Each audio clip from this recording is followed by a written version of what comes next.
हैं वो हमारे काफ़ी ग्रंथों में मिलती हैं। जैसे गर्ग संहिता हुआ, स्कंद पुराण हुआ, ब्रह्म वैवर्त पुराण हुआ, आदि वराह पुराण हुआ, गोपाल चंपू हुआ। काफ़ी ग्रंथ हैं जो हमारे विवाह का उल्लेख करते हैं। जो गर्ग संहिता ग्रंथ है जिसके रचयिता हमारे गर्गाचार्य जी हैं, उन्होंने 16वें अध्याय में यह विवाह का वर्णन दिया कि कान्हा जब 2 वर्ष के थे। 2 वर्ष का बच्चा बहुत नटखट होता है और कान्हा जी ऑलमोस्ट इतने नटखटे कि मैया जो भी काम करती थी उनकी तोड़ फोड़ करना यही उनका काम रहता था। तो मैया बाबा से बोली कि जी लाला मुँह बड़ो परेशान करे, तुम गैया चरावे जा तो जौए तुम अपने संग ले जाओ। ये मैंने ब्रज भाषा बोली है, समझ में आई है? तो लाला ने जब बाहर जाने की बात सुनी तो लाला बड़ा आनंदित हुआ, खुश हुआ कि आज मैं बाहर जाऊंगा और मैं भी देखूंगा कि बाबा कहाँ गैया चराते हैं। तो बाबा बातें मना कर भी लगी और डरा भी लगी कि लाला बहुत घनो जंगल है, बहुत बड़े बड़े जंगली जानवर हैं तो ये खा जाएंगे। तो लाला भी हट पड़ो कि ना बाबा मुझे जानो है और देखना है कि तुम कहाँ गैया चराते हो। तो लाला के हट के आगे बाबा को स्वीकृति देनी ही पड़ी। बाबा जैसे ही लाला को लेके आ रहे थे और भांडेर वन की सीमा में प्रवेश किया तो जैसे प्रवेश किया पूरा मौसम अच्छा था, अचानक से बदल गया, तूफान आ गया, इतनी तेज घनघोर बादल छा गए, मूसलाधार बारिश होने लगी, दिन में भी तारे टिमटिमाने लगे। तो बाबा डर गए और इसी वट वृक्ष की आड़ लेके छिप गए। ऐसी मान्यता है जिस जगह वो छिपे थे आज भी वहाँ पे कान्हा की छवि के दर्शन और राधे के नाम के दर्शन होते हैं। क्योंकि श्री जी इतनी सर्वशक्तिमान होके भी ना वो बहुत कोमल है। ऐसी मान्यता है कि अगर उनकी छवि के दर्शन होने लगे ना, जो हमारी निगाह है ना वो बहुत तीखी है, वो उन्हें घायल कर देंगे। अगर उनकी छवि के दर्शन करने हैं तो हमें भी नाम जप करना होगा और अपनी निगाहों को कोमल बनाना होगा, तभी हमें उनकी छवि के दर्शन हो सकते हैं। तो बाबा इस वट वृक्ष की आड़ लेके छिपे तो लाला से बोले, देख मैंने तोते मना करी, तू मानो तो नहीं। अभी मौसम कैसा था, मौसम कैसा हो गया।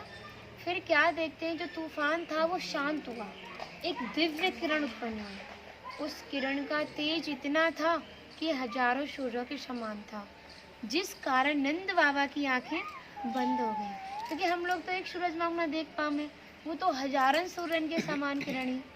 तो जो प्रकाश था वो भी शांत हुआ। नंद बाबा ने अपनी आंखें खोली तो एक सुंदर कन्या का दर्शन पाया। तो बाबा बड़े आश्चर्यचकित हुए कि अभी तो तूफान था और अभी ऐसा मौसम। लाली तू कौन है और कहाँ से आई है, अपना पूर्ण परिचय दे।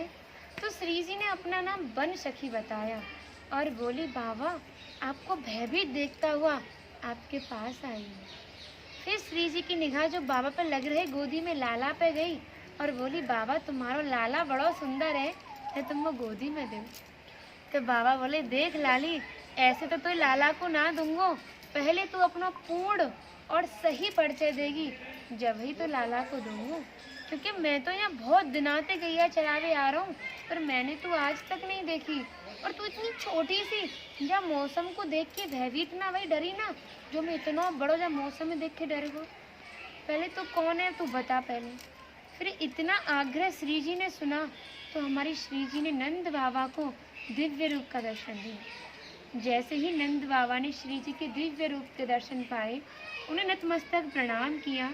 फिर उन्हें स्मरण हुआ कि कान्हा के जो कुलगुरु गर्गाचार्य जी थे, जिन्होंने कान्हा का नामकरण किया था, और नामकरण के समय ही नंद बाबा को बताया था कि भांडेर वन में युगल सरकार का मिलन होना है, यानी इन दोनों का विवाह होना है।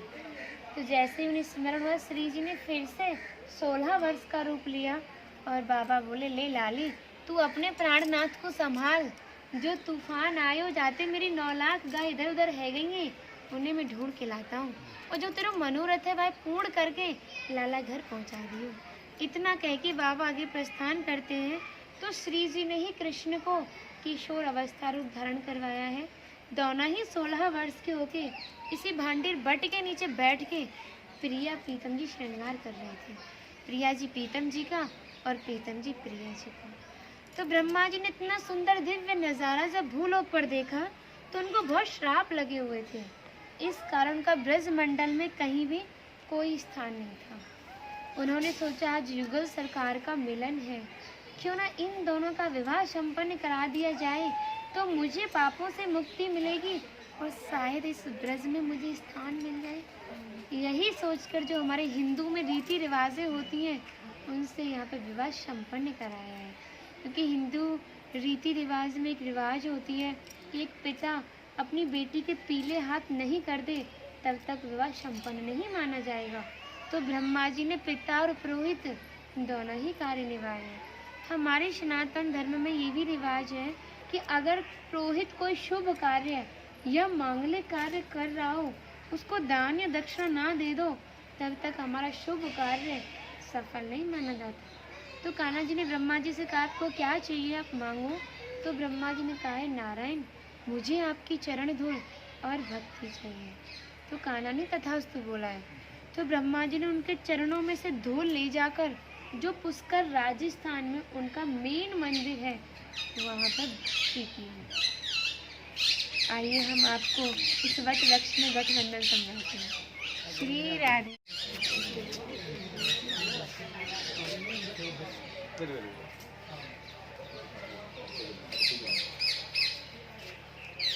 आगे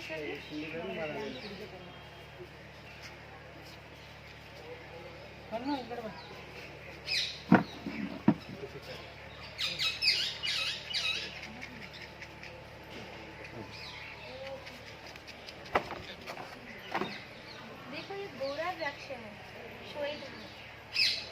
तो ये हमारी श्री जी का स्वरूप माना जाता है। और ये सांवला है, तो ये हमारे कान्हा जी का स्वरूप माना जाता है। हमारे हिंदू रीति रिवाज में 4 खम्भे लगा के, 4 पिलर लगा के एक विवाह का मंडप तैयार किया जाता है।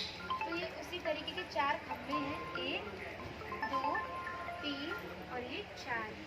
जब हमारे फेरे होते हैं अग्नि को साक्षी मान के, उससे पहले रस्म होती है गठबंधन। तो ये उसी तरीके का गठबंधन है जिसमें लड़के का कंधा सदैव ऊंचा रहता है, लड़की का नीचा। तो कान्हा का कंधा ऊंचा है और हमारी श्री जी का नीचा है। जो लड़का कुछ ऐसा पहनता है कि नीचे से सिकुड़ा हुआ नजर आता है, और लड़की विवाह के समय कुछ ऐसा पहनते हैं कि नीचे से बिखरी हुई नजर आती है। तो ये श्री जी का लहंगा टाइप बना हुआ है, और कान्हा जी यहाँ से सिकुड़े हुए नजर आते हैं। जो मंडप ऊपर से ढका हुआ होता है, उसी तरीके से ऊपर से ढका हुआ है। जयमाला से पहले जो हस्त मिलन होता है, उसी तरीके का ये नेचुरली हस्त मिलन है। जब ठाकुर जी की मांग करते हैं दर्शन करिए, तो इस वृक्ष में आप राधे नाम के और कान्हा जी की छवि के दर्शन करिए। ब्रजवासियों से यहाँ पर टुकड़े भी मांग के पाए हैं, तभी तो उसका नाम दिया था मधुकरी। मांग के पाना मतलब मधुकरी। और तभी शास्त्रों में ब्रजवासियों को अपना हृदय बताया और कहा, जब तक ब्रजवासी की कृपा नहीं होगी, ठाकुर जी की कृपा बहुत दूर की बात है। सर्वप्रथम ब्रजवासी की कृपा होना बहुत ज़रूरी है, जब भी हमारे ठाकुर जी कृपा करते हैं। श्री जी ने स्कंद पुराण में इस स्थान के बारे में ये कहा था कि जो भी गुप्त वृंदावन आएगा वो मोक्ष को प्राप्त होगा। कान्हा बोले, तुम इतनी बड़ी बात को कह रही हो, लोग पाप करेंगे, सीधे दौड़े भांडीर वन चले जाएंगे, क्योंकि आपने तो मोक्ष धाम भांडीर वन जो कह दिया।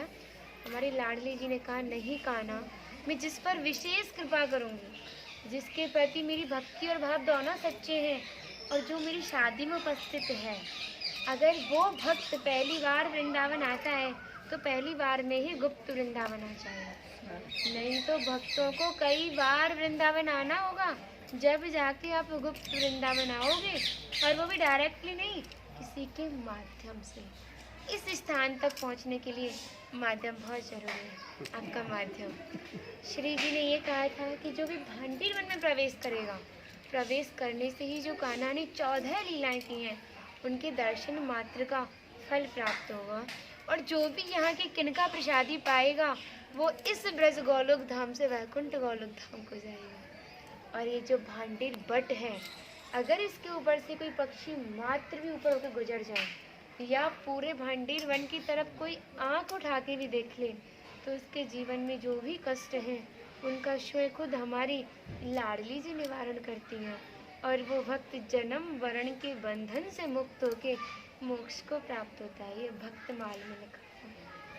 श्री राधे। श्री राधे बेटा कैसे हो? अच्छे हैं, आप बताओ। सदैव खुश रहो, श्री जी कैसी इनकी कृपा मिले, बहुत भक्ति बढ़े। तो मम्मी पापा? हाँ। अच्छा।